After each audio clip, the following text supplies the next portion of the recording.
welcome to AslanEngineer Channel, Fire Alarm Systems CEC Exam Prep. Hello everyone and welcome to AslanEngineer Channel.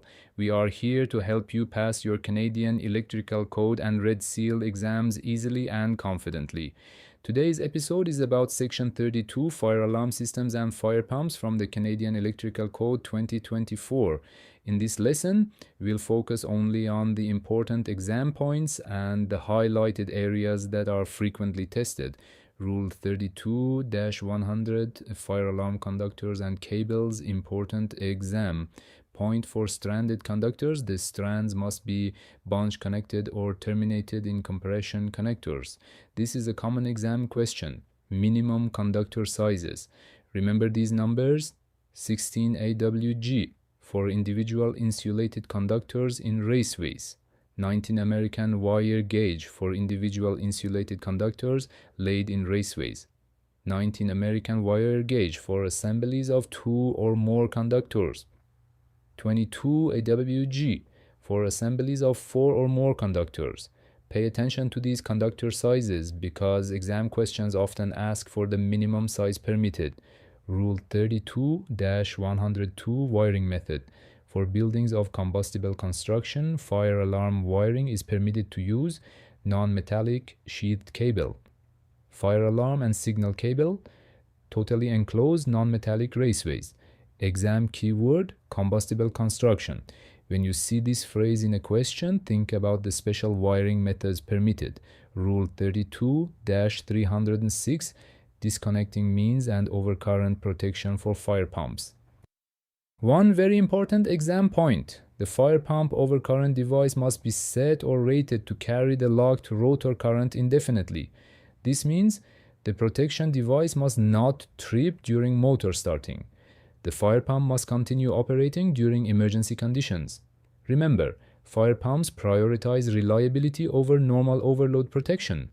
Rule 32-308, transfer switch. If an emergency power source is provided for a fire pump, a transfer switch shall be used to provide emergency power supply to the fire pump. Important keywords: transfer switch, emergency power supply, fire pump. These three phrases are often seen together in Red Seal exam questions. Rule 32-310, overheating protection.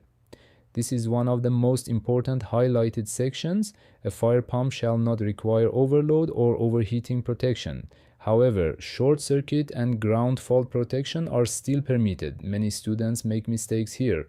Remember, no overload protection, no overheating protection. Short circuit protection is allowed.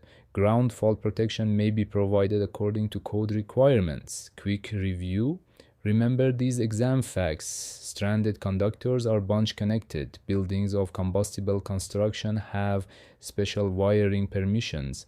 Fire pump breakers must carry locked rotor current indefinitely. Emergency fire pumps require a transfer switch. Fire pumps do not require overload or overheating protection.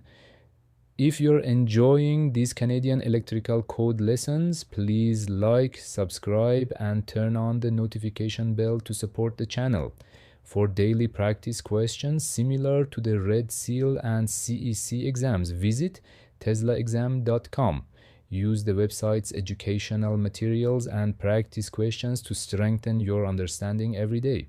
Join our Telegram community channel, t.me/Tesla's exam discussion group. Inside the group, you can answer quizzes, ask technical questions, get help solving difficult code problems, learn from other electricians preparing for the Red Seal exam, private exam preparation.